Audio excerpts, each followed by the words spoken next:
अब हम पुनरुक्ति अलंकार के बारे में बात करने जा रहे हैं। तो पुनरुक्ति अलंकार जो होता है यह शब्द अलंकार के अंतर्गत आता है। हम पुनरुक्ति अलंकार की परिभाषा, उदाहरण और यह किस प्रकार से यमक अलंकार से भिन्न होता है, इन सभी बातों पर चर्चा करने जा रहे हैं। तो आइए देखते हैं इसे।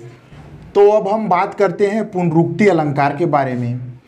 तो पुनरुक्ति अलंकार में जो पुनरुक्ति शब्द है यह दो शब्दों से मिलकर बना हुआ है। वह शब्द कौन कौन से हैं? पुनः, पुनः है एक शब्द, और दूसरा शब्द है हमारा उक्ति, पुनः और उक्ति। इस प्रकार से दो शब्दों से मिलकर के पुनरुक्ति अलंकार का शब्द निर्माण हुआ है।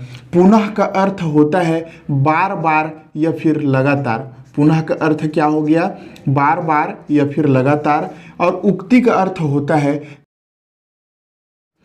अर्थात किसी शब्द को बार बार दोहराना। यह हो गया पुनरुक्ति का अर्थ। अब इसका हम परिभाषा लिख लेते हैं।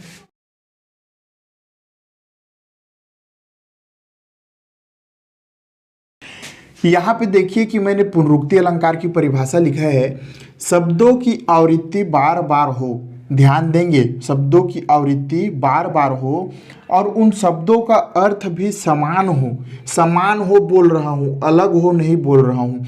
यदि अलग हो जाएगा तो वह यमक अलंकार होगा। कैसे होगा? उदाहरण के जरिए समझाऊंगा।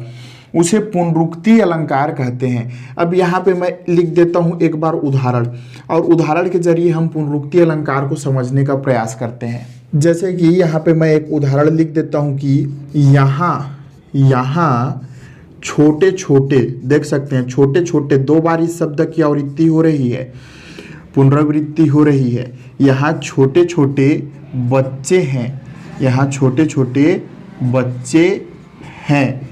अब इसको ध्यान से समझना आप। यहाँ छोटे छोटे बच्चे हैं, तो छोटे छोटे इस शब्द की आवृत्ति दो बार हुई है और इनका अर्थ अलग अलग नहीं है। छोटे छोटे मतलब दोनों का ही समान अर्थ है कि छोटा या फिर स्मॉल बच्चे यहाँ पर है। एक दूसरा उदाहरण लिख देता हूँ। जैसे कि क्या होता है कि वृक्षों से कई बार मीठा रस टपकता है, तो उसे हम क्या बोलते हैं कि मीठा मीठा मीठा मीठा रस टपकता है, मीठा मीठा रस टपकता। इस उदाहरण को देखिए, यहाँ पे मीठा शब्द की आवृत्ति दो बार हुई है और दोनों का ही अर्थ स्वीट यानी मीठा से ही है, समान अर्थ है दोनों से। इस वजह से इसका अर्थ समान है, इस वजह से यह पुनरुक्ति अलंकार होगा। किस कंडीशन में पुनरुक्ति अलंकार नहीं होगा वह भी मैं बता देता हूँ। काली घटा का घमंड घटा। अब इसे हम समझने का प्रयत्न करते हैं। तो यहाँ पे देखेंगे कि घटा शब्द दो बार आया है, लेकिन दोनों ही बार इसका समान अर्थ नहीं होगा, इसका अलग अलग अर्थ होगा। क्योंकि देखिए काली घटा का घमंड घटा, तो यहाँ पर जो घटा है, इस घटा का तात्पर्य है कि काली घटा यानी कि घनघोर काली घटा है। इसका संबंध घनघोर काली घटा शब्द से है। लेकिन इसके बाद वाला जो घटा है, इस घटा का अर्थ है कम, कम यानी कि कम होना।